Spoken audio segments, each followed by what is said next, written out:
The Call of the Wild by Jack London.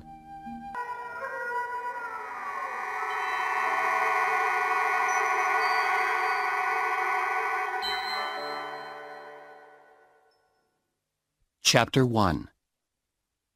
To the North. Buck did not read the newspapers. He did not know that trouble was coming for every big dog in California. Men had found gold in the Yukon, and these men wanted big, strong dogs to work in the cold and snow of the North. Buck lived in Mr. Miller's big house in the sunny Santa Clara Valley. There were large gardens and fields of fruit trees around the house, and a river nearby. In a big place like this, of course, there were many dogs. There were house dogs and farm dogs, but they were not important. Buck was chief dog. He was born here, and this was his place. He was 4 years old and weighed 60 kilos. He went swimming with Mr. Miller's sons and walking with his daughters. He carried the grandchildren on his back, and he sat at Mr. Miller's feet in front of the fire in winter. But this was 1897, and Buck did not know that men and dogs were hurrying to northwest Canada to look for gold. And he did not know that Manuel, one of Mr. Miller's gardeners, needed money for his large family. One day, when Mr. Miller was out, Manuel and Buck left the garden together. It was just an evening walk, Buck thought. No one saw them go, and only one man saw them arrive at the railway station. This man talked to Manuel and gave him some money. Then he tied a piece of rope around Buck's neck. Buck growled and was surprised when the rope was pulled hard around his neck. He jumped at the man. The man caught him, and suddenly Buck was on his back, with his tongue out of his mouth. For a few moments he was unable to move, and it was easy for the two men to put him into the train.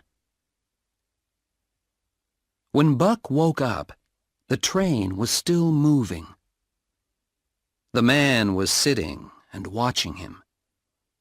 But Buck was too quick for him, and he bit the man's hand hard. Then the rope was pulled again, and Buck had to let go. That evening, the man took Buck to the back room of a bar in San Francisco. The barman looked at the man's hand and trousers, covered in blood. "How much are they paying you for this?" he asked. "I only get $50. "And the man who stole him? How much did he get?" asked the barman. "100. He wouldn't take less." "That makes 150. It's a good price for a dog like him. Here, help me to get him into this." They took off Buck's rope and pushed him into a wooden box. He spent the night in the box in the back room of the bar. His neck still ached with pain from the rope, and he could not understand what it all meant. What did they want with him, these strange men? And where was Mr. Miller? The next day, Buck was carried in the box to the railway station and put on a train to the north.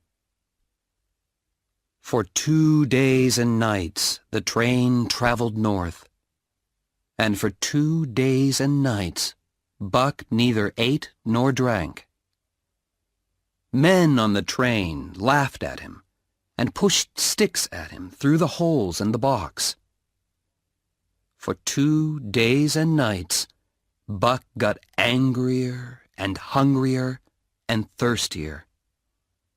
His eyes grew red, and he bit anything that moved. In Seattle, 4 men took Buck to a small, high-walled back garden, where a fat man in an old red coat was waiting. Buck was now very angry indeed, and he jumped and bit at the sides of his box. The fat man smiled and went to get an axe and a club. "Are you gonna take him out now?" asked one of the men. "Of course," answered the fat man, and he began to break the box with his axe. Immediately, the 4 other men climbed up onto the wall to watch from a safe place. As the fat man hit the box with his axe, Buck jumped at the sides, growling and biting, pulling with his teeth at the pieces of broken wood. After a few minutes, there was a hole big enough for Buck to get out. "Now, come here, Red Eyes," said the fat man, dropping his axe and taking the club in his right hand. Buck jumped at the man, 60 kilos of anger, his mouth wide open, ready to bite the man's neck. Just before his teeth touched the skin, the man hit him with the club. Buck fell to the ground.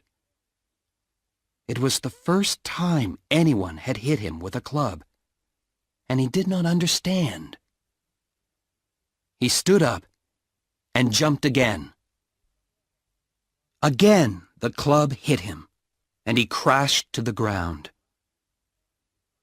10 times he jumped at the man, and 10 times the club hit him.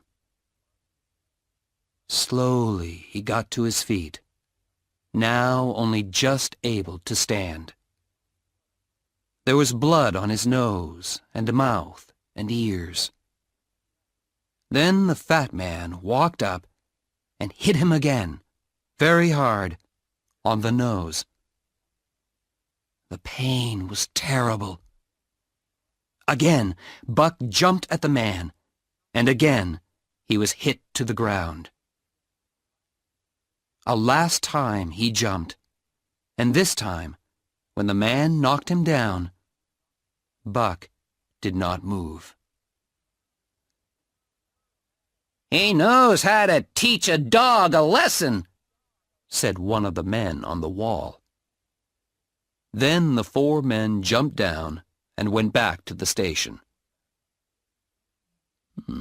"His name is Buck," said the fat man to himself, reading the letter that had come with the box.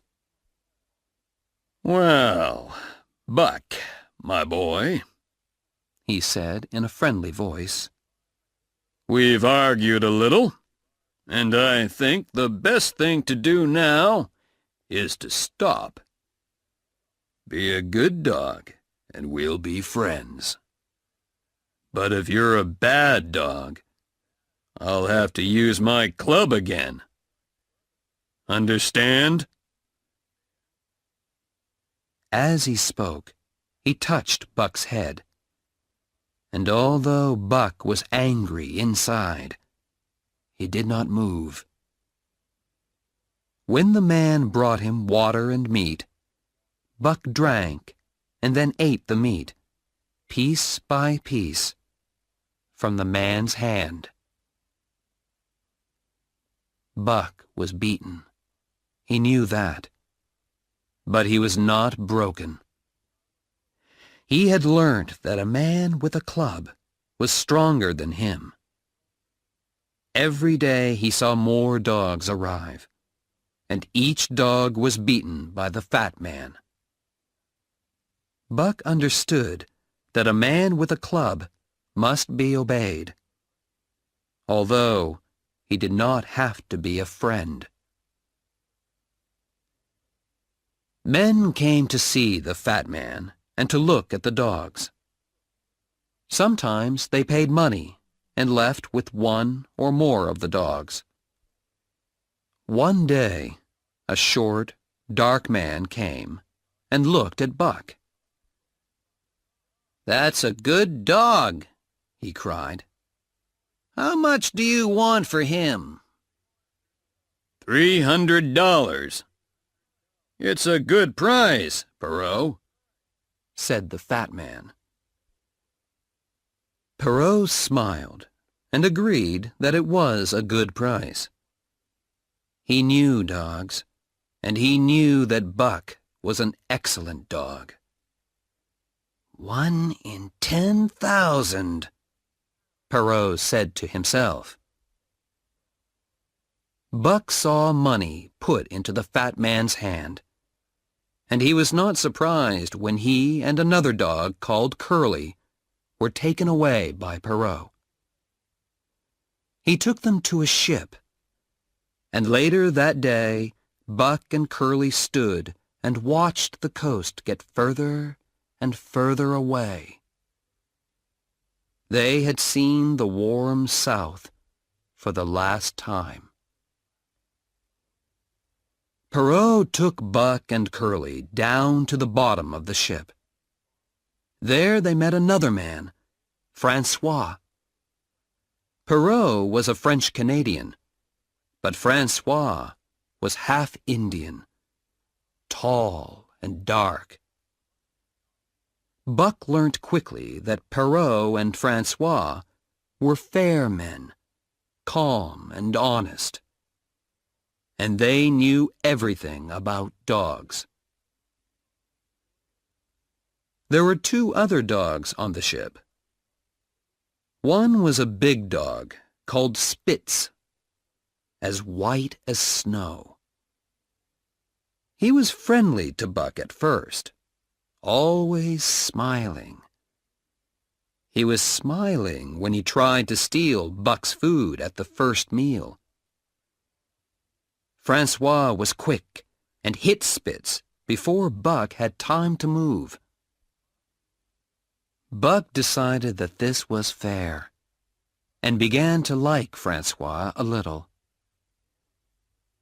Dave, the other dog, was not friendly. He wanted to be alone all the time. He ate and slept and was interested in nothing. One day was very like another, but Buck noticed that the weather was getting colder. One morning, the ship's engine stopped, and there was a feeling of excitement in the ship. Francois leashed the dogs and took them outside. At the first step, Buck's feet went into something soft and white. He jumped back in surprise. The soft, white thing was also falling through the air, and it fell onto him. He tried to smell it, and then caught some on his tongue. It bit like fire, and then disappeared. He tried again, and the same thing happened. People were watching him and laughing, and Buck felt ashamed, although he did not know why. It was his first snow. Chapter 2. The Law of Club and Tooth. Buck's first day at Dyea Beach was terrible. Every hour there was some new, frightening surprise. There was no peace, no rest. only continual noise and movement. And every minute there was danger, because these dogs and men were not town dogs and men. They knew only the law of club and tooth. Buck had never seen dogs fight like these dogs. They were like wolves. In a few minutes, he learnt this from watching Curly. She tried to make friends with a dog, a big one, although not as big as she was. There was no warning. The dog jumped on Curly, his teeth closed together. Then he jumped away, and Curly's face was torn open from eye to mouth. Wolves fight like this, biting and jumping away. But the fight did not finish then. 30 or 40 more dogs ran up and made a circle around the fight, watching silently. Curly tried to attack the dog who had bitten her. He bit her a second time and jumped away. When she attacked him again, he knocked her backwards, and she fell on the ground. She never stood up again, because this was what the other dogs were waiting for. They moved in, and in a moment she was under a crowd of dogs. It was all very sudden. Buck saw Spitz run out from the crowd with his tongue out of his mouth, laughing. Then he saw Francois with an axe, and 2 or 3 other men with clubs jump in among the dogs.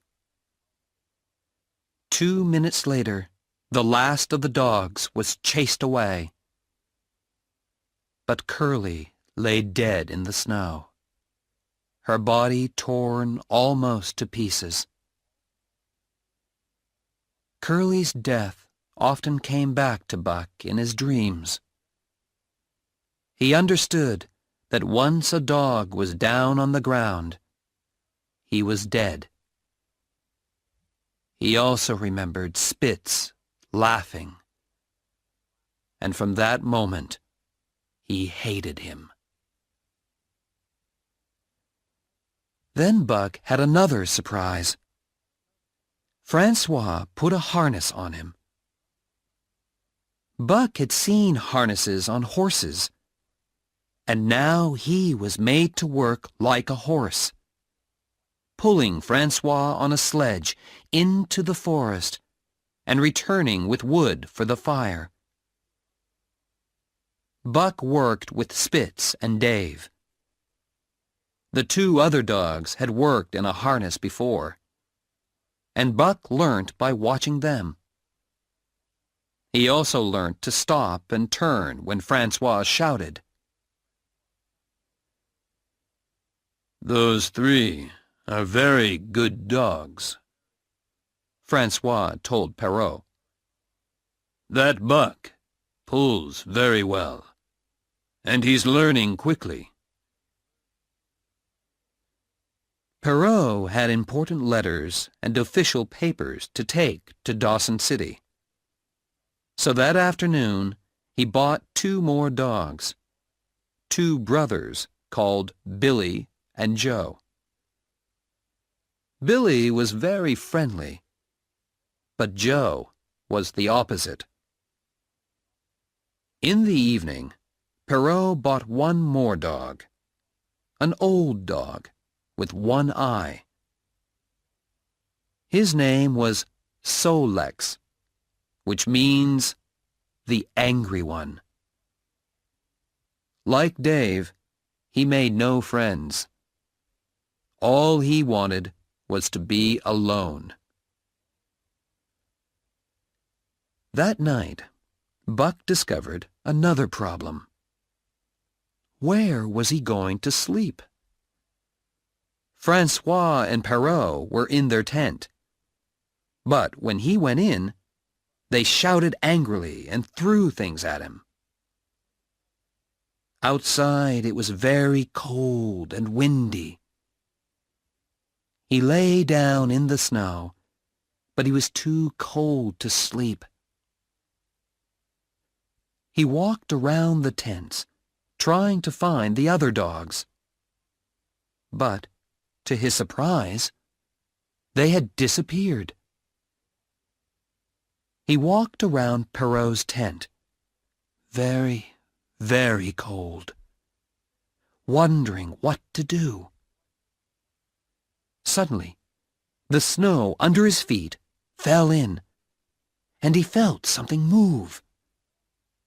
He jumped back, waiting for the attack, but heard only a friendly bark. There, in a warm hole under the snow, was Billy. So that was what you had to do. Buck chose a place, dug himself a hole, and in a minute he was warm and asleep. He slept well, although his dreams were bad. When he woke up, at first he did not know where he was. It had snowed in the night, and the snow now lay thick and heavy above him. Suddenly, he was afraid. The fear of a wild animal when it is caught and cannot escape. Growling, he threw himself at the snow, and a moment later, he had jumped upwards into the daylight.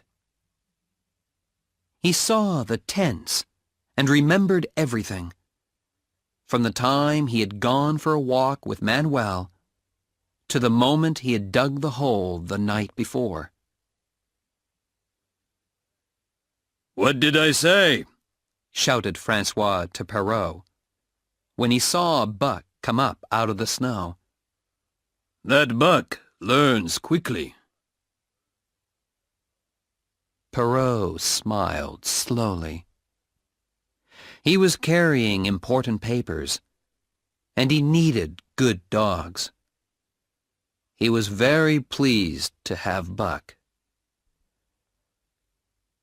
They bought 3 more dogs that morning, and a quarter of an hour later, all 9 dogs were in harness and on their way up the Daya Canyon.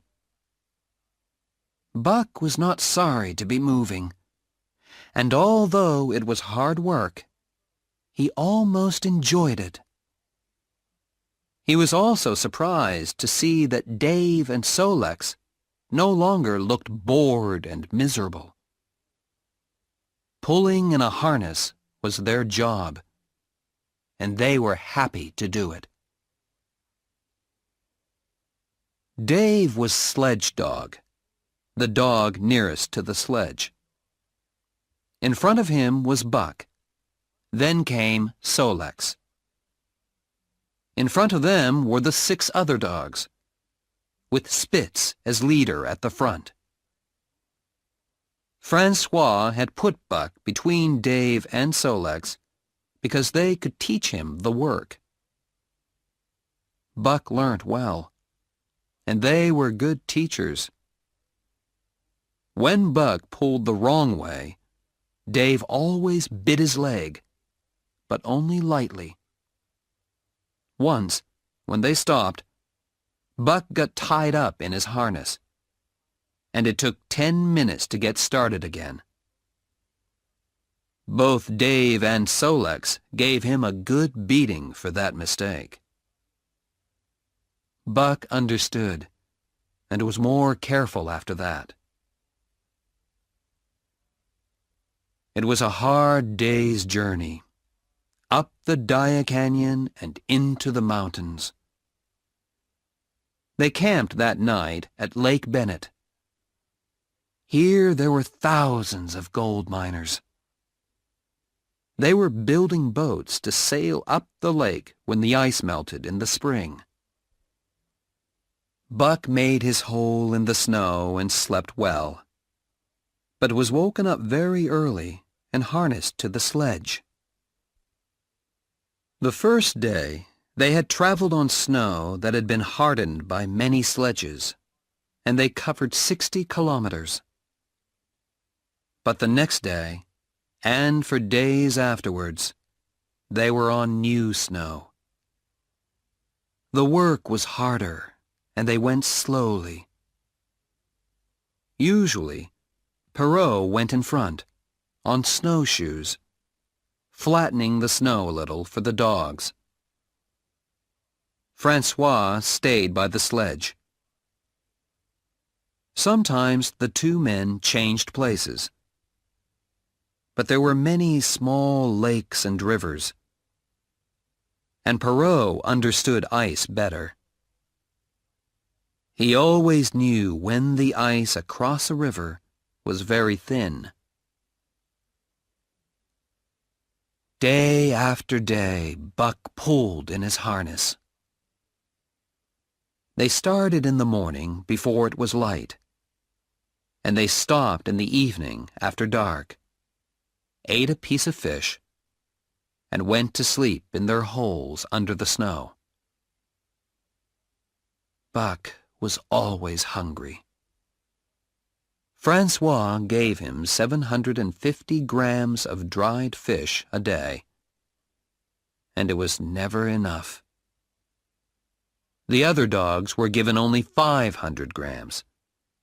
They were smaller and could stay alive on less food.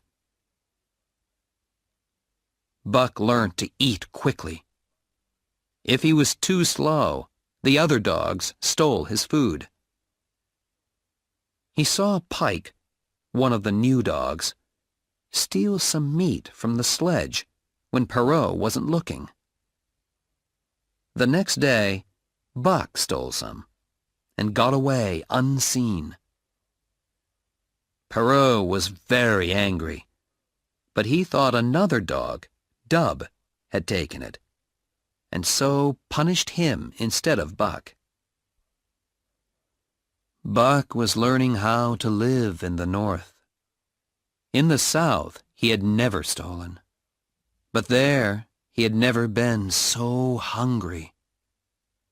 He stole cleverly and secretly, remembering the beatings from the man with the club. Buck was learning the law of club and tooth. He learned to eat any food, anything that he could get his teeth into. He learned to break the ice on water holes with his feet when he wanted to drink.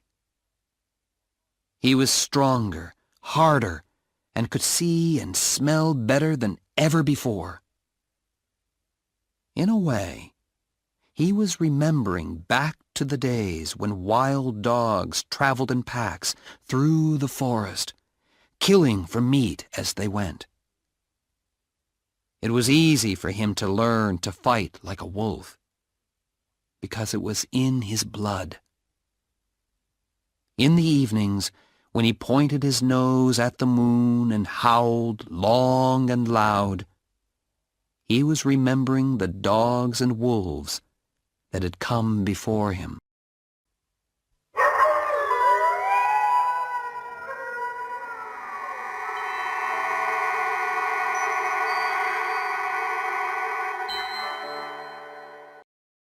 Chapter 3.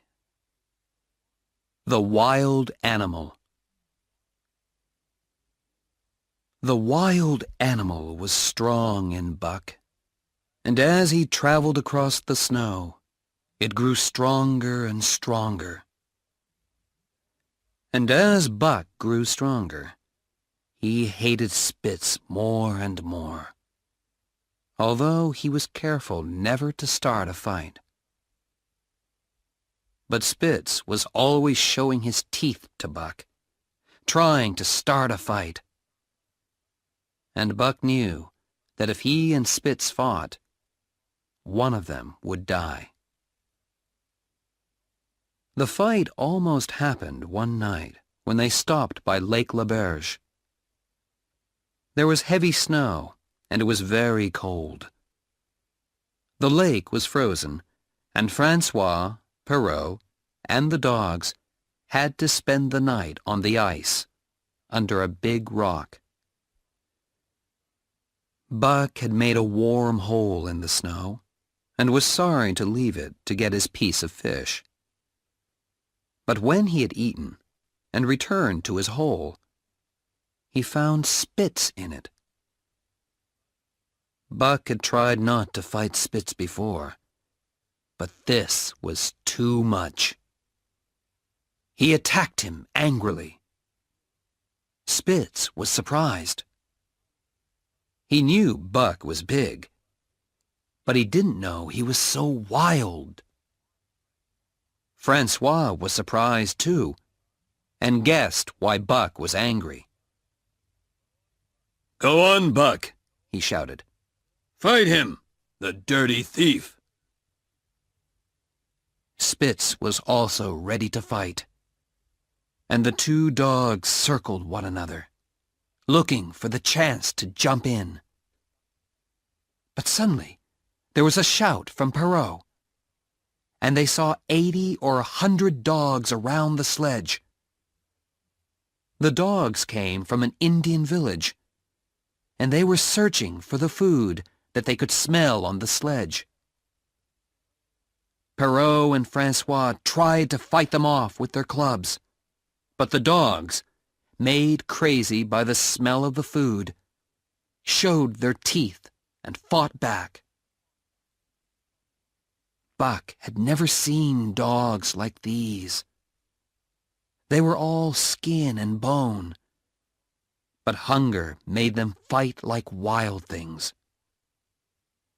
3 of them attacked Buck, and in seconds his head and legs were badly bitten. Dave and Solex stood side by side, covered in blood, fighting bravely. Joe and Pike jumped on one dog, and Pike broke its neck with one bite. Buck caught another dog by the neck and tasted blood. He threw himself on the next one, and then felt teeth in his own neck. It was Spitz, attacking him from the side. Perrault and Francois came to help with clubs, but then they had to run back to save the food. It was safer for the 9 sledge dogs to run away across the lake. Several of them were badly hurt, and they spent an unhappy night hiding among the trees. At first light, they returned to the sledge and found Perrault and Francois tired and angry. Half their food was gone. The Indian dogs had even eaten one of Perrault's shoes. Francois looked at his dogs unhappily. My friends," he said softly, "perhaps those bites will make you ill. What do you think, Perrault?" Perrault said nothing. They still had 600 kilometers to travel, and he hoped very much that his sledge dogs had not caught rabies from the Indian dogs. The harness was torn and damaged, and it was 2 hours before they were moving, traveling slowly and painfully over the most difficult country that they had been in. The 30-mile river was not frozen. It ran too fast to freeze. They spent 6 days trying to find a place to cross, and every step was dangerous for dogs and men. 12 times they found ice bridges across the river, and Perrault walked carefully onto them, holding a long piece of wood. And 12 times he fell through a bridge and was saved by the piece of wood, which caught on the sides of the hole. but the temperature was 45 degrees below zero, and each time Perrault fell into the water, he had to light a fire to dry and warm himself. Once, the sledge fell through the ice, with Dave and Buck, and they were covered in ice by the time Perrault and Francois pulled them out of the river. Again, a fire was needed to save them. Another time, Spitz and the dogs in front fell through the ice. Buck and Dave and Francois at the sledge had to pull backwards. That day, they traveled only 400 meters. When they got to the Hootalinqua and good ice, Buck and the other dogs were very, very tired. But they were late, so Perrault made them run faster. In 3 days, they went 180 kilometers and reached the Five Fingers. The other dogs had hard feet from years of pulling sledges, but Buck's feet were still soft from his easy life down south. All day he ran painfully, and when they camped for the night, he lay down like a dead dog. He was hungry, but he was too tired to walk to the fish, so Francois brought it to him. One day, Francois made 4 little shoes for him, and this made Buck much more comfortable. Francois forgot the shoes one morning, and Buck refused to move. He lay on his back with his feet in the air until Francois put the shoes on. Later, his feet grew harder, and the shoes were not needed. One morning, at the Pelly River, a dog called Dolly went suddenly mad. She howled long and loud like a wolf, and then jumped at Buck. Buck ran, with Dolly 1 step behind him. She could not catch him, but he could not escape from her. They ran half a kilometer, and then Buck heard Francois call to him. He turned and ran towards the man, sure that Francois would save him. Francois stood, holding his axe, and as Buck passed, the axe crashed down on Dolly's head. Buck fell down by the sledge, too tired to move. Immediately, Spitz attacked him and bit his helpless enemy twice, as hard as he could. But Francois saw this and gave Spitz a terrible beating for it. "He's a wild dog, that Spitz," said Perrault. "One day, he'll kill Buck." "Buck is wilder," replied Francois. "I've been watching him. One day he'll get very angry, and he'll fight Spitz. And he'll win." Francois was right. Buck wanted to be lead dog. Spitz knew this and hated him. Buck started to help the other dogs when Spitz punished them for being lazy. One morning, Pike refused to get up, and Spitz looked for him everywhere. When he found him, he jumped at him. But suddenly, Buck attacked Spitz. The other dogs saw this, and it became more and more difficult for Spitz to lead them. But the days passed without a chance for a fight, and soon they were pulling into Dawson City on a cold, gray afternoon. They stayed in Dawson for 7 days. When they left, Perrault was carrying some more very important papers, and he wanted to travel back as fast as possible. They traveled 80 kilometers the first day, and the same the second. But it was difficult work for Francois. Buck and Spitz hated each other, and the other dogs were not afraid of Spitz anymore. One night, Pike stole half a fish from Spitz and ate it standing next to Buck.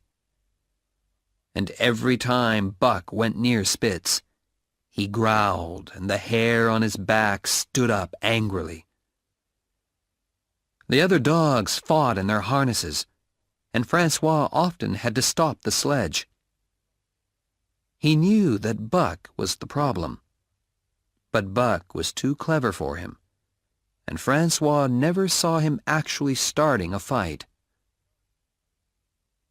One night in camp, the dogs saw a snow rabbit, and in a second they were all chasing it, with Spitz in front. Nearby was another camp with 50 dogs, who also joined the chase. The rabbit was running fast on top of the snow, but the snow was soft, and it was more difficult for the dogs. When Spitz caught the rabbit, throwing it in the air with his teeth, Buck was just behind. Spitz stopped, and Buck hit him very hard. The two dogs fell in the snow. Spitz bit Buck very quickly, twice, and then jumped away, watching carefully. The time had come, and Buck knew that either he or Spitz must die. They watched one another, circling slowly. The moon was shining brightly on the snow, and in the cold, still air, not a leaf moved on the trees. The other dogs finished eating the rabbit, and then turned to watch. Spitz was a good fighter. He was full of hate and anger, but he was also intelligent. Every time Buck tried to bite his throat, he met Spitz's own teeth. Then, each time Buck attacked, Spitz moved and bit him on the side as he passed. After a few minutes, Buck was covered in blood. He attacked again, but this time turned at the last minute and went under Spitz, biting his left front leg. The bone broke, and Spitz was standing on 3 legs. Buck tried to knock Spitz down, and then repeated his earlier attack, and broke Spitz's right front leg. There was no hope for Spitz now. Buck got ready for his final attack, while the circle of 60 dogs watched and crowded nearer and nearer, waiting for the end. At last Buck jumped, in and out, and Spitz went down in the snow. A second later, the waiting pack was on top of him, and Spitz had disappeared. Buck stood and watched. The wild animal had made its kill. Chapter 4. The New Lead Dog. Well, what did I say? Buck's a real fighter, all right, said Francois the next morning, when he discovered that Spitz had disappeared, and that Buck was covered in blood. Spitz fought like a wolf, said Perrault, as he looked at the bites all over Buck. And Buck fought like 10 wolves, answered Francois. And we'll travel faster now. No more Spitz, no more trouble. Francois started to harness the dogs. He needed a new lead dog, and decided that Solex was the best dog that he had. But Buck jumped at Solex and took his place. Look at Buck, said Francois, laughing. He's killed Spitz, and now he wants to be lead dog. Go away, Buck. He pulled Buck away and tried to harness Sol-leks again. Sol-leks was unhappy too. He was frightened of Buck, and when Francois turned his back, Buck took Sol-leks' place again. Now Francois was angry. I'll show you, he cried, and went to get a heavy club from the sledge. Buck remembered the man in the red coat and moved away. This time, when Sol-leks was harnessed as lead dog, Buck did not try to move in. He kept a few meters away and circled around Francois carefully. But when Francois called him to his old place in front of Dave, Buck refused. He had won his fight with Spitz, and he wanted to be lead dog. For an hour, the two men tried to harness him. Buck did not run away, but he did not let them catch him. Finally, Francois sat down, and Perrault looked at his watch. It was getting late. The two men looked at one another and smiled. Francois walked up to Sol-leks, took off his harness, led him back, and harnessed him in his old place. Then he called Buck. All the other dogs were harnessed, and the only empty place was now the one at the front. But Buck did not move. "Put down the club," said Perrault. Francois dropped the club, and immediately Buck came up to the front of the team. Francois harnessed him, and in a minute the sledge was moving. Buck was an excellent leader. He moved and thought quickly and led the other dogs well. A new leader made no difference to Dave and Sol-leks. They continued to pull hard. But the other dogs had had an easy life when Spitz was leading. They were surprised when Buck made them work hard and punished them for their mistakes. Pike, the second dog, was usually lazy. But by the end of the first day, he was pulling harder than he had ever pulled in his life. The first night in camp, Buck fought Joe, another difficult dog. And after that, there were no more problems with him. The team started to pull together and to move faster and faster. I've never seen a dog like Buck, cried Francois. Never. He is worth $1,000. What do you think, Perrault? Perrault agreed.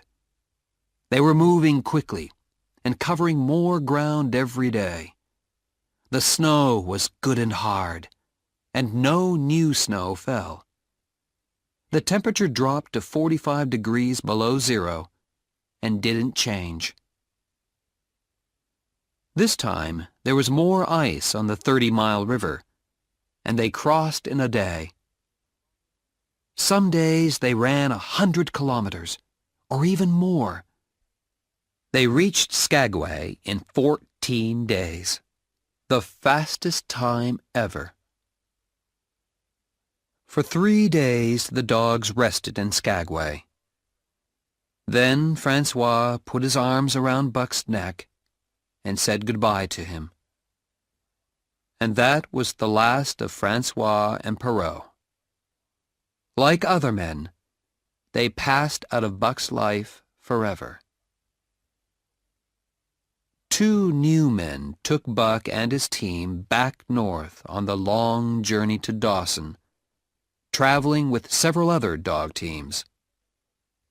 It was heavy work, The sledge was loaded with letters for the gold miners of Dawson. Buck did not like it, but he worked hard and made the other dogs work hard too. Each day was the same. They started early, before it was light, and at night they stopped and camped, and the dogs ate. For the dogs, this was the best part of the day.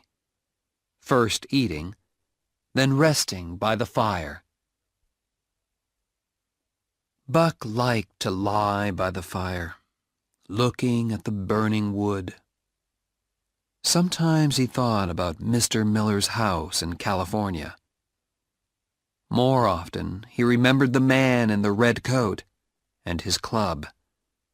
The death of Curly, the fight with Spitz, and the good things that he had eaten. But sometimes he remembered other things. These were things that he remembered through his parents, and his parents' parents, and all the dogs which had lived before him. Sometimes, as he lay there, he seemed to see, in a waking dream, a different fire.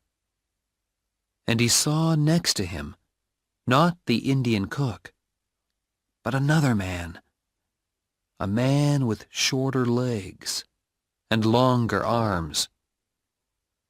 This man had long hair and deep eyes, and made strange noises in his throat. He was very frightened of the dark, and looked around him all the time, holding a heavy stone in his hand. He wore the skin of an animal on his back, and Buck could see thick hair all over his body.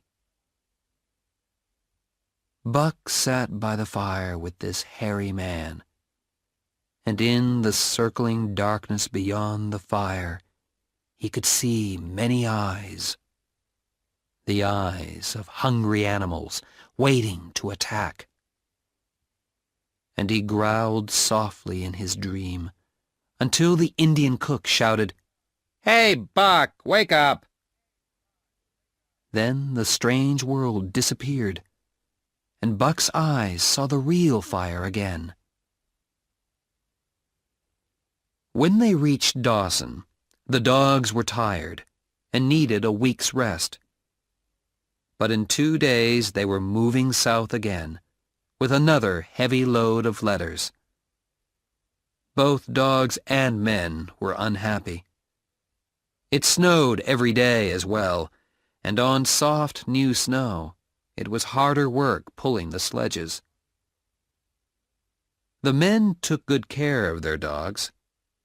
In the evenings, the dogs ate first, the men second, and they always checked the dogs' feet before they slept. But every day the dogs became weaker. Buck had pulled sledges for 3,000 kilometers that winter, and he was as tired as the others. But Dave was not only tired, he was ill. Every evening he lay down the minute after the sledge stopped, and did not stand up until morning.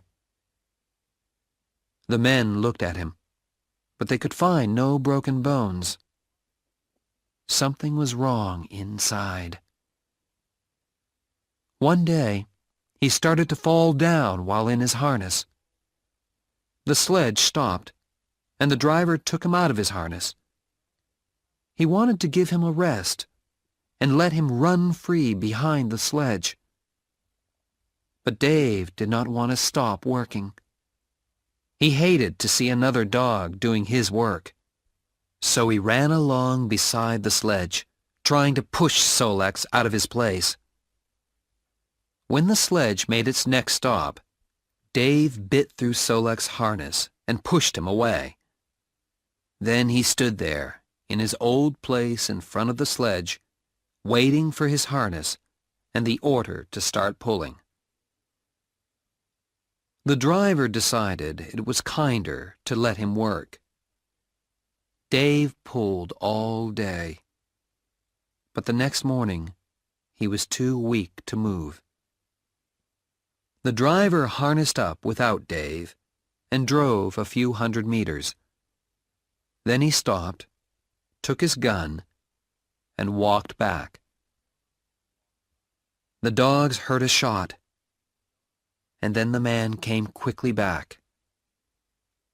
The sledge started to move again. But Buck knew, and every dog knew, what had happened.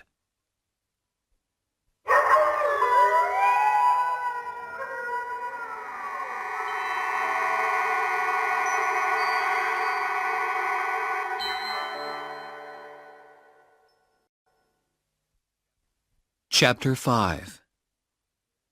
More Hard Work.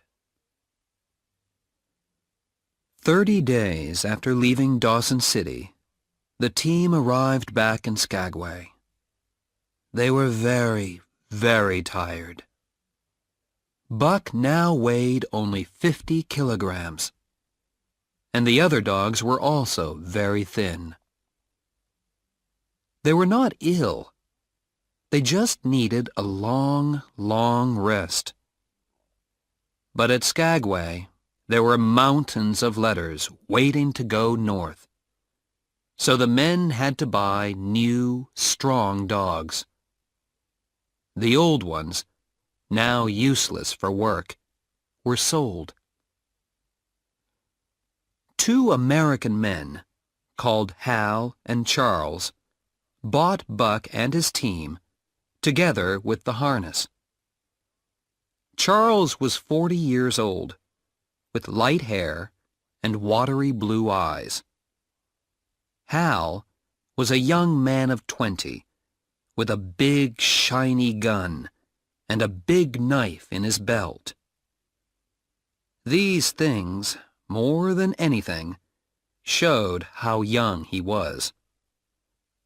Both men were clearly new to the North, and its hard and dangerous life. They took the dogs back to their untidy camp, where a woman was waiting. This was Mercedes, Charles's wife and Hal's sister. Buck watched the men take down the tent and load all their luggage on the sledge. They didn't know how to do it sensibly, and every time they put something on the sledge, Mercedes moved it. Often they had to take things off the sledge and start again. 3 men came up and watched, laughing. "You've got a heavy load on that sledge," said one of them. "Why don't you leave the tent here in Skagway?" "How could we live without a tent?" asked Mercedes, throwing up her hands in the air. "It's spring now. You won't have any more cold weather." "I must have a tent," she answered, and helped Charles and Hal with the last few boxes. "Do you think that load will stay on?" asked another man. "Why shouldn't it?" asked Charles. "Well, it's a bit heavy on top. Do you think your dogs will be able to pull that?" "Of course they will," said Hal. The sledge was now ready to go. "Come on, dogs, pull!" he shouted. The dogs pulled as hard as they could, but the sledge did not move. "The lazy animals!" shouted Hal, picking up his whip. But Mercedes stopped him. "Oh, Hal, you mustn't!" she cried, pulling the whip away from him. "The poor dogs! You must promise to be nice to them, or I'm staying here." "You know nothing about dogs," answered Hal. "Leave me alone. Dogs are lazy, and you have to whip them. Everybody knows that. Ask those men if you don't believe me." Mercedes turned and looked at the watching men.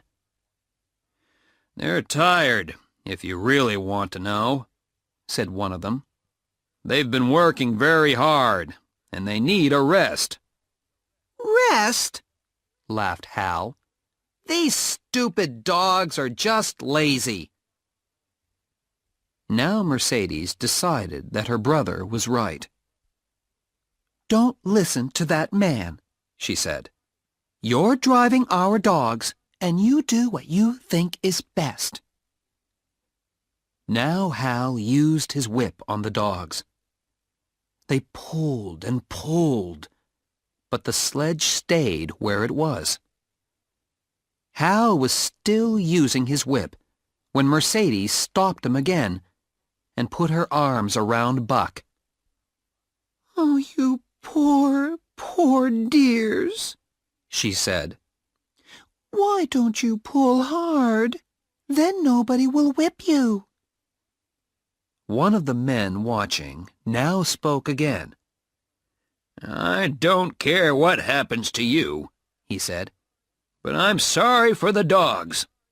The sledge is frozen to the snow, and you'll have to break it out. Push it from one side to the other to break the ice." Hal tried again, but this time he broke the ice under the sledge. The heavy sledge started to move slowly. Buck and his team pulling hard under the whip. After 100 meters, they had to turn into another street. It was a difficult turn, with a top-heavy load, and Hal was not a good driver. As they turned, the sledge went over onto its side, throwing boxes and packets into the street. The dogs didn't stop. The sledge was not so heavy now, and they pulled it easily on its side. The whip had made them angry, and they started to run. Hal cried, "Stop!" But the dogs continued through Skagway, and the rest of the luggage fell off as they ran. People helped to catch the dogs and to pick up all the things from the street. They also told the men that if they wanted to reach Dawson, they needed twice as many dogs and half as much luggage. Hal and Charles went back to the camp and started to look at the luggage and throw things away. Tent, blankets, and plates were taken out. Mercedes cried when most of her clothes went. When they had finished, Mercedes was still crying.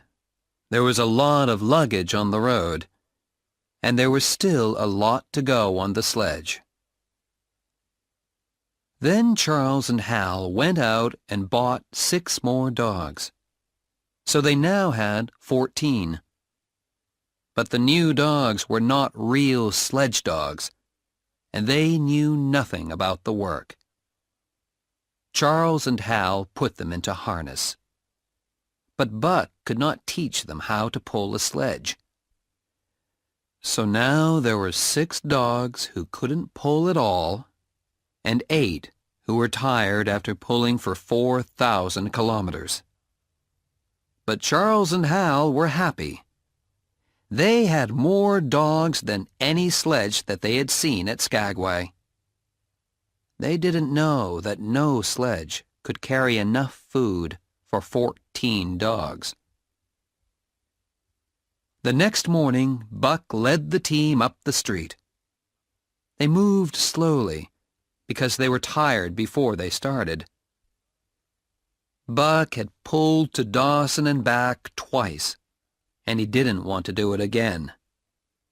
He had watched Hal and Charles and Mercedes, and he saw that they didn't know how to do anything. And, as the days passed, he saw that they could not learn. It took them half the evening to get everything ready for the night. and it took them half the morning to get ready to leave. And when they did start, they often had to stop because something had fallen off the sledge. On some days they traveled 20 kilometers, and on some days only 10. They didn't have enough dog food when they started, and they used what they had much too quickly. Hal gave the dogs extra food because he wanted them to pull harder. Mercedes gave them extra food because she was sorry for them. But it was not food that they wanted, but rest. Soon Hal saw that they had traveled only a quarter of the way to Dawson, but had eaten half their food. He had to give the dogs less food. It was easy to give them less food, but it was impossible to make them travel faster. Dub had pulled hard and well all the way from Skagway, but he had hurt his leg. It got worse and worse until finally Hal had to shoot him. The 6 new dogs, now weak and ill from hunger and hard work, died next. Hal, Charles, and Mercedes had started the journey happily. But now they were tired, cross, and miserable. Charles and Hal argued about everything, because each thought that he was working harder than the other. And Mercedes was unhappy because she thought that she shouldn't have to work. She was tired, so she rode on the sledge, making the work even harder for the dogs. She rode for days, until the dogs could not move the sledge. The men asked her to walk, but she would not leave the sledge. One day they lifted her off. She sat in the snow and did not move. They went off with the sledge and traveled 5 kilometers. Then they turned, went back, and lifted her on again. Buck and the other dogs were now just skin and bone. They pulled when they could, and when they couldn't, they lay down in the snow. When they were whipped, they stood up and tried to pull again. One day, Billy fell and could not stand up. Hal killed him and threw him into the snow. Buck and the other dogs knew that soon they were going to die too. On the next day, Kuna died, and there were only 5 dogs left: Joe, Pike, Solex the One-Eyed, Teak, and Buck. It was beautiful spring weather.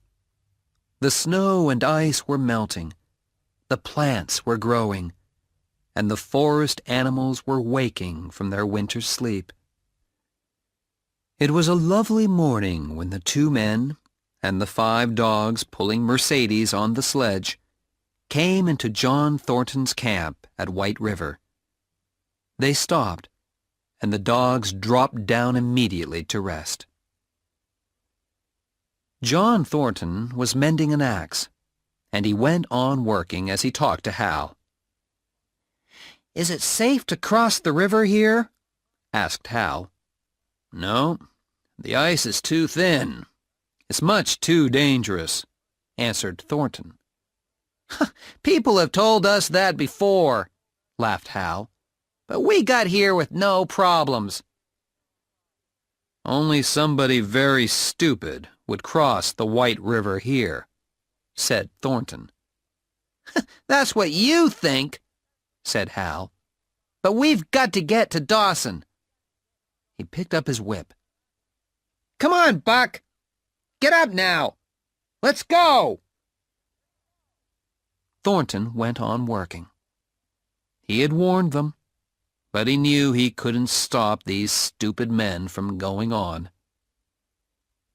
But Buck didn't get up.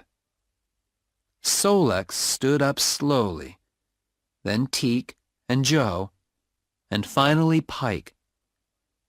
But Buck stayed where he was. The whip came down on him again and again.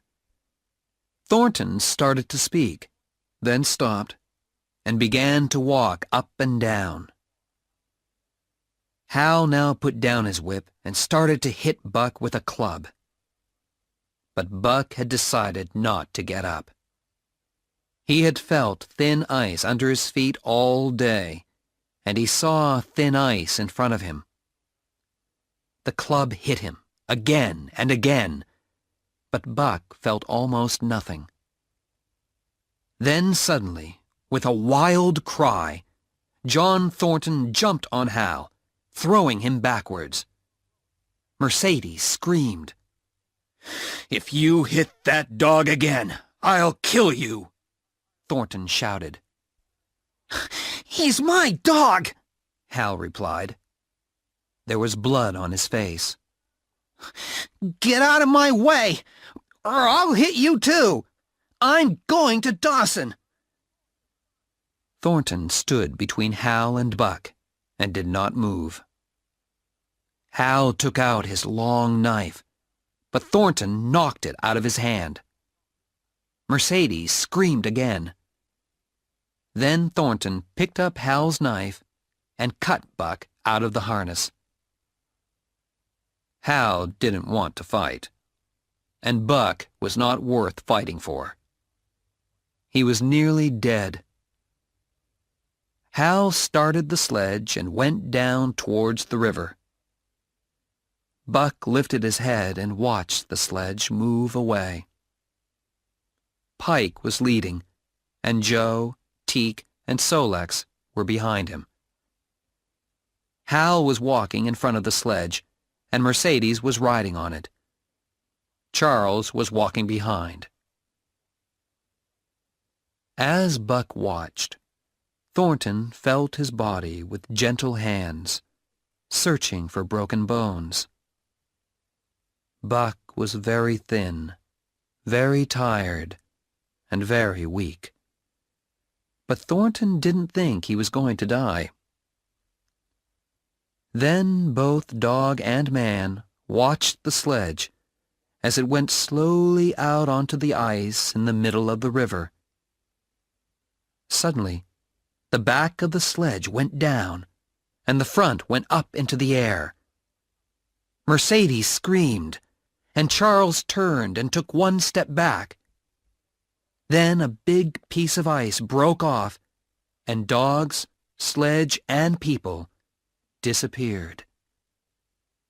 There was only a big hole in the ice.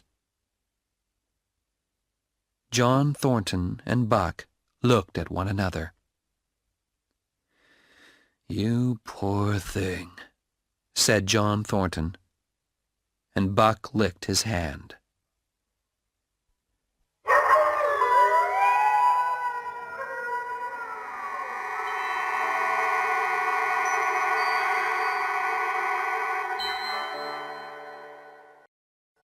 Chapter 6.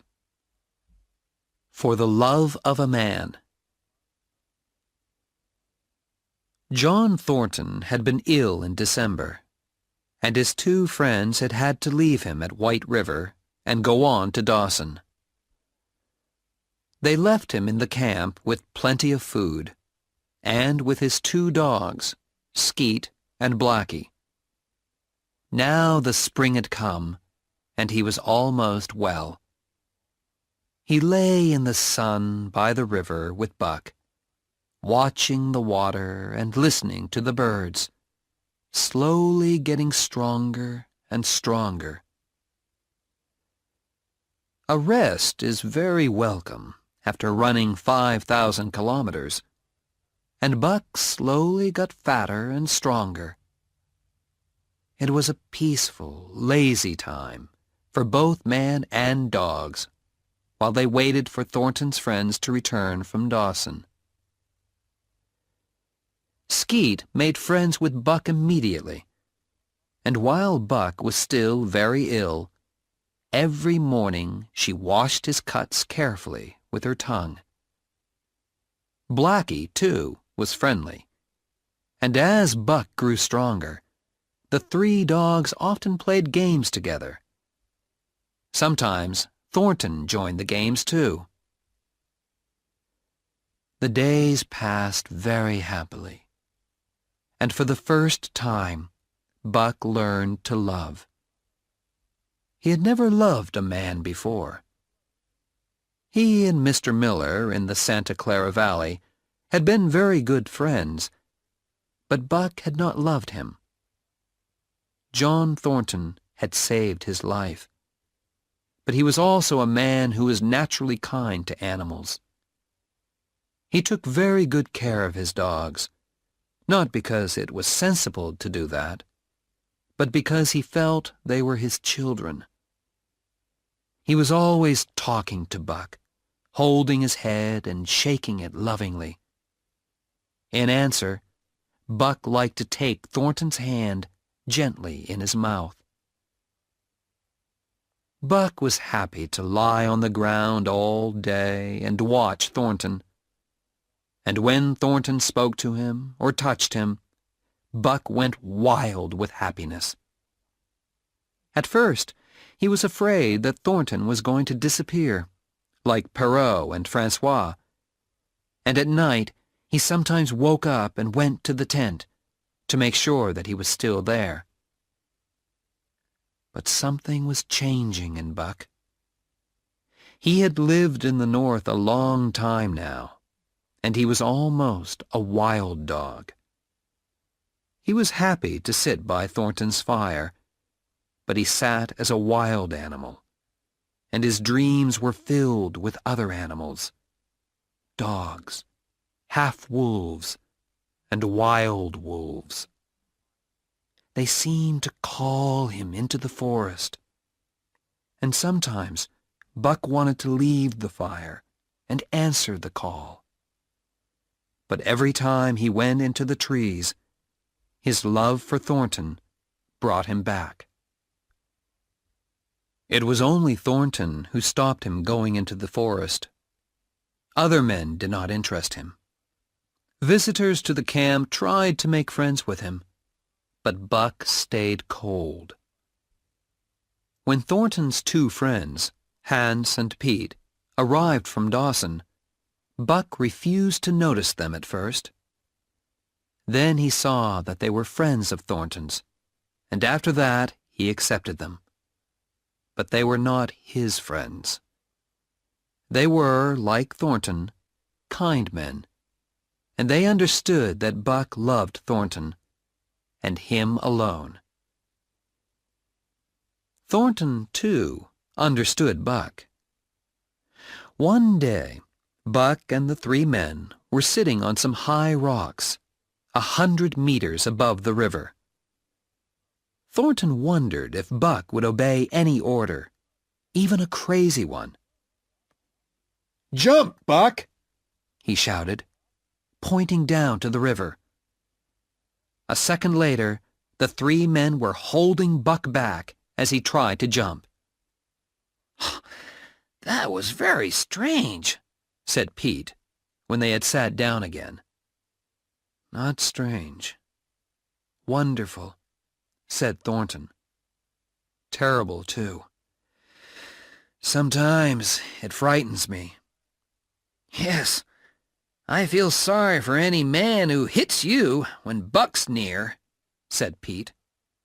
"So do I," said Hans. It happened in the autumn in Circle City. A man called Burton was starting a fight with another man in a bar. Thornton stepped between them to try to stop them. Buck was, as usual, lying in the corner watching. Burton hit Thornton, and he nearly fell, just catching a table. Buck flew through the air at Burton's throat. Burton saved his life by putting up his arm and was thrown onto the ground, with Buck on top of him. Buck took his teeth out of the man's arm and this time bit into his throat. Then a crowd of people pulled Buck off, and a doctor was called. Everyone agreed that Buck had only attacked because he saw Thornton in danger. And from that day, Buck's name became famous all over the North. Later that year, Buck saved Thornton in a different way. The three men were taking a boat down a fast and rocky river. Thornton was in the boat, while Hans and Pete moved along the riverbank, holding the boat with a rope. Buck followed them, keeping a worried eye on Thornton. They came to a more dangerous part of the river, and the boat started to go too quickly. Hans pulled on the rope to stop it, and pulled too hard. The boat turned over, and Thornton was thrown into the water and carried downriver towards rocks where no swimmer could live. Buck jumped in immediately and swam 300 meters until he reached Thornton. Then he turned, and with Thornton holding his tail, Buck swam towards the riverbank. But they moved slowly, and all the time the river was carrying them towards the place where the water crashed 20 meters down onto rocks. Thornton knew that they would not get to the bank quickly enough, so he let go of Buck, held onto a rock in the middle of the water, and shouted, "Go, Buck, go!" Buck swam as hard as he could to the bank, and Pete and Hans pulled him out. It was hard for Thornton to hold on to his rock in that wild water, and his friends knew they had only a few minutes to save him. They tied their rope round Buck, who at once jumped into the river and tried to swim to Thornton. The first time, the water took him past the rock, and Pete and Hans had to pull him back. The second time, he swam higher up the river, and the water brought him down to Thornton. Thornton held on to Buck, and Hans and Pete pulled the rope as hard as they could. Man and dog disappeared under the water, banging into rocks, turning over and over, sometimes with Buck on top, sometimes Thornton. When Hans and Pete finally pulled them out, both seemed more dead than alive. But after a while, their eyes opened and life returned. That winter, at Dawson, Buck did something that made him even more famous in the North. It was also very helpful to the three men. They wanted to make a journey to look for gold in the East, and they needed money. They were in a bar one day when some of the men started to talk about dogs. One man said that he had a dog who was strong enough to pull a sledge with 200 kilos on it. Another said his dog could pull 250. A third man, called Matthewson, said his dog could pull 300 kilos. "That's nothing," said Thornton. "Buck can pull 350. "Can he break the sledge out when it's frozen to the ice, and then start it moving? And pull it 100 meters? Asked Matthewson. "He can break it out, and start it, and pull it 100 meters, said Thornton. "Well," said Matthewson, speaking slowly and loudly, "I've got $1,000 here, and I say he can't." As he spoke, he took a bag of gold and put it down on the table. Suddenly, Thornton was worried. He knew Buck was strong, but was he strong enough? Now 10 men were watching him and waiting. He didn't have $1,000, and neither did Hans or Pete. I've got a sledge outside with 350 kilos on it," said Mathewson. "So, it's easy if you want to try." Thornton didn't know what to say. He looked at the other men in the bar. One of them was an old friend, Jim O'Brien. "Can you lend me $1,000, Jim?" he asked softly. "Sure," said O'Brien, putting another bag of gold next to Mathewson's. "But I don't think the dog can do it, John." Everybody went out into the street. There were 200 or 300 men around Mathewson's sledge. The sledge had been outside the bar for 2 hours, and it was frozen to the ice, in a temperature of 50 degrees below zero. Most of the men thought that Buck was not strong enough, and Mathewson smiled happily. "Shall we make it $2,000? he asked. Thornton, Hans, and Pete talked for a minute. They had only $400, but they added this to O'Brien's 1,000. Mathewson, very sure of winning, also put down another $400. Mathewson's 10 dogs were taken away, and Buck, who could feel the excitement in the air, was harnessed to the sledge. Buck was, without question, a very fine animal.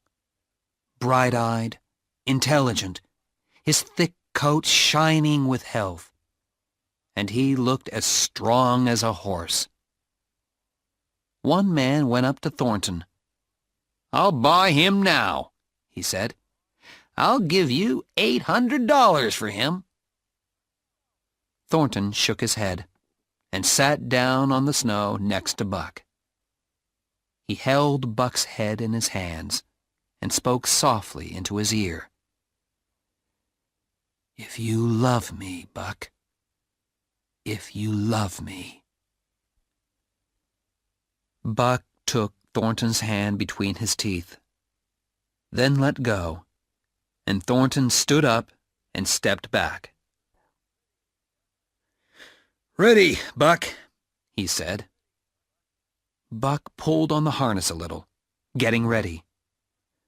"Right!" cried Thornton. Buck pulled to the right, hard, stopped suddenly, and the ice under the sledge began to break. "Now, left!" called Thornton, and Buck pulled to the left, breaking more of the ice. "Now, pull!" Buck threw himself against his harness and pulled. He held his body low to the ground, his head down and forward, and his feet dug into the hard snow. Harder and harder he pulled. Suddenly, the sledge moved a centimeter, 2, 3, and little by little, it started to go forward across the snow. With each second it went a little faster, and Thornton ran behind, calling to Buck as he pulled the sledge towards the end of the 100 meters. The watching men were shouting and throwing their hats in the air. Buck had won! Then Thornton was on the snow next to Buck again, talking to him, and Buck had Thornton's hand in his teeth.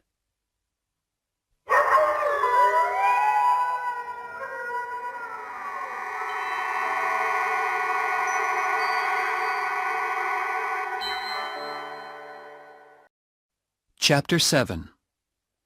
The Call of the Wild. In 5 minutes, Buck had made $1,400 for Thornton and his friends. The money made it possible for them to travel east, where they wanted to look for a lost gold mine. Men said that this mine had more gold than any other mine in the north. Many had looked for it, and some had died looking for it. The only men who knew where it was were now dead. Thornton, Pete, and Hans, with Buck and 6 other dogs, started off to the east in the spring. They traveled up the Stewart River and crossed the Mackenzie Mountains. They did not move quickly. The weather was good, and the men shot animals for food when they needed it. Sometimes they traveled for a week, and sometimes they stopped for a week and searched for gold in the ground. Sometimes they were hungry, and sometimes they had lots of food. They spent all the summer in the mountains, carrying everything they needed on their backs, sometimes making boats to go down rivers or across lakes. In the autumn, they came to a strange, flat country with many lakes. They traveled on through the winter and met nobody. But once they found an old wooden house with an old gun in it. When the spring came, they found not the lost mine, but a lake in a wide valley.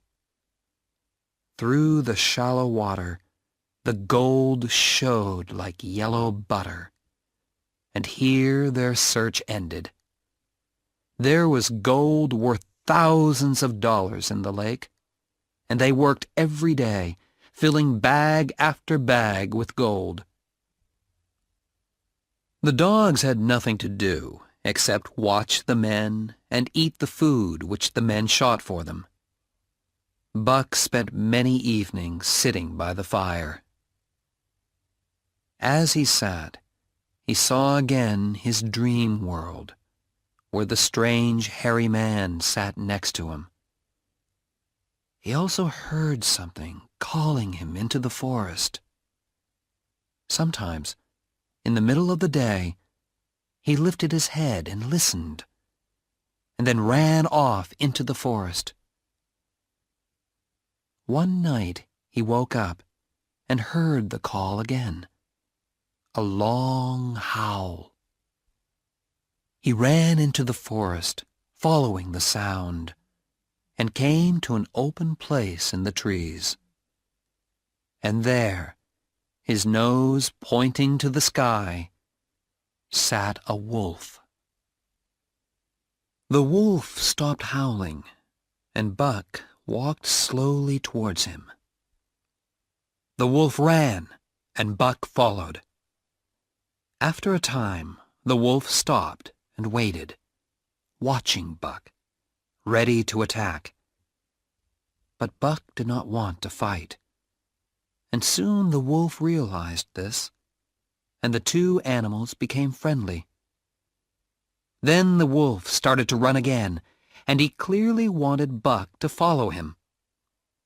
They ran for hours through the forest, and Buck remembered again his dream world where he, and others like him, had run through a much older forest. Then they stopped to drink, and Buck remembered John Thornton. He turned and started to run back. The wolf followed him, then stopped and howled. But Buck ran on and did not turn. Thornton was eating dinner when Buck returned. Buck jumped all over him, and for 2 days never left his side. He followed him everywhere, watching him while he ate and while he slept. But after 2 days the call of the wild came again, and he remembered the forest and the wolf who had run beside him. He started to sleep out in the forest at night, sometimes staying out for 3 or 4 days. Once he was away for a week, fishing and killing animals for food.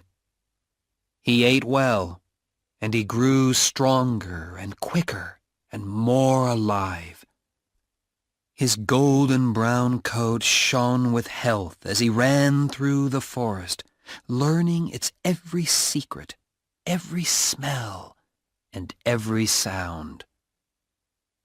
"He's the finest dog that I've ever seen," said Thornton to his friends one day as they watched Buck walking out of camp. "There'll never be another dog like him," said Pete. They saw him walking out of camp, but they didn't see the change that happened when he was inside the forest. At once, he became a thing of the wild, stepping softly and silently, a passing shadow among the trees. In the autumn, Buck started to see moose in the forest. One day he met a group of about 20. The largest was 2 meters tall, and his antlers were more than 2 meters across. When he saw Buck, he got very angry. For hours, Buck followed the moose. He wanted the big one, but he wanted him alone. By the evening, Buck had driven the big old moose away from the others. And then he began his attack. The animal weighed 650 kilos. He was big enough and strong enough to kill Buck in seconds. Patiently, Buck followed him for 4 days, attacking and then jumping away. He gave him no peace, no time to eat or drink or rest, and slowly the moose became weaker. At the end of the 4th day, Buck pulled the moose down and killed him. He stayed by the dead animal for a day and a half, eating, and then turned towards camp and John Thornton. 5 kilometers from the camp, he smelt something strange. Something was wrong. He started to run. After a few hundred meters, he found the dead body of Blackie, with an arrow through his side. Then he found another sledge dog, dying, with an arrow in his neck. Buck was near the camp now, and he could hear voices singing. Then he saw the body of Hans, lying on his face, with 10 or 15 arrows in his back. Buck was suddenly filled with a wild, burning anger. The Yeehats were dancing around the camp when they heard a deep and terrible growling. Buck came out of the trees faster than the north wind and threw himself on the Yeehats like a mad dog. He jumped at the first man and tore out his throat, killing him at once. He jumped onto a second, then a third man, going each time for the throat. The Yeehats could neither escape nor use their arrows. Buck moved like a storm among them, tearing, biting, destroying, in a madness that he had never known before. Nothing could stop him, and soon the Yeehats were running, wild with fear, back to the forest. Buck followed for some time, then returned to the camp. He found Pete, killed in his bed. He followed Thornton's smell to a deep pool and found Skeet lying dead by the edge. Thornton's body was somewhere under the water. All day Buck stayed by the pool or walked restlessly round the camp. But when the evening came, he heard new sounds from the forest. The wolves had come south for the winter and were moving into Buck's Valley. They came into the camp in the moonlight, and Buck stood silently, waiting for them. Suddenly, the bravest wolf jumped at Buck. In a second, Buck had bitten. and then stood still again. The wolf was dead behind him. 3 more wolves jumped at him and were killed. Then the pack attacked in a crowd all at once, but not one of them could bring Buck down.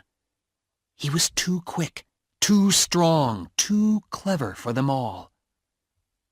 After half an hour, the pack stopped attacking and moved away. Then one wolf moved forward slowly, in a friendly way. It was the wolf that Buck had met before in the forest. They touched noses. Then another wolf came forward to make friends, and another. Soon the pack was all around Buck, and the call of the wild was loud in Buck's ears. And when the wolves moved on, back into the forest, Buck ran with them, side by side. That is perhaps the end of Buck's story. But after a few years, the Yeehats noticed that some of the wolves had golden brown in their gray coats. They also talked of a ghost dog that ran at the head of the pack. And sometimes men were found dead, killed by the teeth of a terrible animal. And each autumn, when the Yeehats follow the moose, there is one valley that they will not go into. In the summers, there is one visitor to that valley, a large golden-brown wolf, larger than any other wolf. He walks alone round the lake where the yellow gold shines in the water and howls. But he is not always alone. In the long winter nights, he runs at the head of the wolf pack through the moonlight, calling into the night with them, singing a song from a younger world.